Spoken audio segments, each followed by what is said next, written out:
13 പേരും പുറത്തെത്തി. ജൂലൈ 23-ന് ലോകത്തെ ഞെട്ടിച്ച സാഹസികതയ്ക്ക് ജൂലൈ 10-ന് അന്ത്യം കുറിച്ചു. താങ് ലുവാങ് ഗുഹയിൽ ഇപ്പോൾ ചെളിയും വെള്ളവും മാത്രമാണ്. പരിശീലകൻ എക്ബോൾ ചാങ്ബോങ്ങും വിദ്യാർത്ഥികളും സുരക്ഷിതരായി പുറത്തു വന്നിരിക്കുന്നു. 17 ദിവസത്തെ പ്രയത്നത്തിന് ഇന്നലെ പച്ചക്കൊടി വീശിയിരിക്കുന്നു.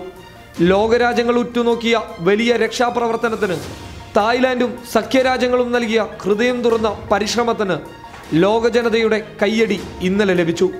രാജ്യാന്തര മാധ്യമങ്ങൾ അവരുടെ ദൗത്യം പരിപൂർണതയോടെ നിർവഹിച്ചു. ഓരോ തായ്ലാൻഡുകാരനും ഉറക്കമില്ലാതെ ആ 13 പേർക്ക് വേണ്ടി പ്രാർത്ഥിച്ചു കൊണ്ടേയിരുന്നു. ലോക ജനത തായ്ലാൻഡുകാരുടെ പ്രാർത്ഥനയിൽ ഒന്നിച്ചു കൂടുകയും ചെയ്തു. എടുത്തു പറയേണ്ടത് രക്ഷാപ്രവർത്തകർക്ക് ഊർജം നൽകാൻ ആൺകുട്ടിയായി ഗുഹാമുഖത്തെത്തിയ തായ്ലാൻഡ് പ്രധാനമന്ത്രിയെ തന്നെയാണ്. പഠിക്കാനുണ്ട് ഒരുപാട്.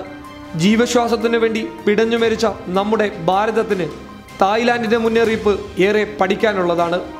ഗുഹയ്ക്കകത്ത് കുടുങ്ങിക്കിടന്ന 12 വിദ്യാർത്ഥികളെയും പരിശീലകനെയും ഒരു സൈനികൻ പോലും ശാസിക്കുകയുണ്ടായില്ല. മറിച്ച് അവരിലൊരാളാവാൻ മാത്രമേ അവർ ശ്രമിച്ചിട്ടുള്ളൂ. പുറത്തു വന്ന 13 പേരെയും ആ രാജ്യം അവരുടെ മക്കളെ വരവേൽക്കുന്നത് പോലെ ഇരു കൈകളും നീട്ടി സ്വീകരിച്ചു. ആത്മധൈര്യമുള്ള ഒരു ജനതയെ പടുത്തുയർത്താൻ അവിടുത്തെ പ്രധാനമന്ത്രിക്ക് സാധിച്ചു എന്നുള്ളത് മറ്റൊരു കയ്യടിയാണ്. ചിലിക്ക് ശേഷം ലോകരാജ്യങ്ങൾ ഉറ്റുനോക്കിയ രക്ഷാപ്രവർത്തനം ദൃശ്യങ്ങളിൽ മാത്രം ഒതുങ്ങാനുള്ളതല്ല. ഒരു ജനതയെ എങ്ങനെ സംരക്ഷിക്കാമെന്നുള്ള ദീർഘവീക്ഷണം നൽകുകയായിരുന്നു ത്യാഗോജ്വലമായ ആ രക്ഷാപ്രവർത്തനം. ഖാദർ കരിപ്പൊടി, പബ്ലിക് കേരള.